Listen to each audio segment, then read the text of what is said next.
വിദ്യാർത്ഥികൾക്ക് പഠിക്കാൻ വേണ്ടി അല്ലെങ്കിൽ പിന്നെ എന്തിനെയാ ഇങ്ങനെയുള്ള സർക്കാർ സർവകലാശാലകൾ എന്ന ബോധ്യത്തിൽ നിന്നുകൊണ്ടാ SFI ഈ സമരം ഏറ്റെടുത്തത്. എന്തൊക്കെയാ യൂണിവേഴ്സിറ്റി ചെയ്തത്? KSUവിന്റെ ഒരു യൂണിറ്റ് സെക്രട്ടറിയുടെയും അറ്റൻഡൻസ് VC വാങ്ങിയിട്ടില്ല. KSUവിന്റെ ഒരു പ്രവർത്തകനും എത്ര ദിവസം ക്ലാസ്സിൽ കയറി എന്ന് VC അന്വേഷിച്ചിട്ടില്ല.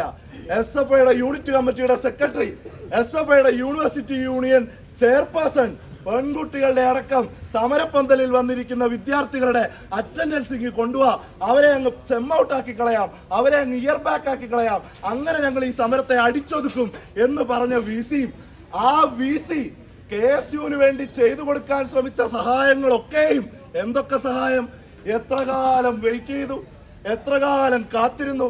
ഈ സർവകലാശാലയുടെ സിൻഡിക്കേറ്റ് പറഞ്ഞു ഞങ്ങളിത് മരവിപ്പിക്കാൻ തയ്യാറാ.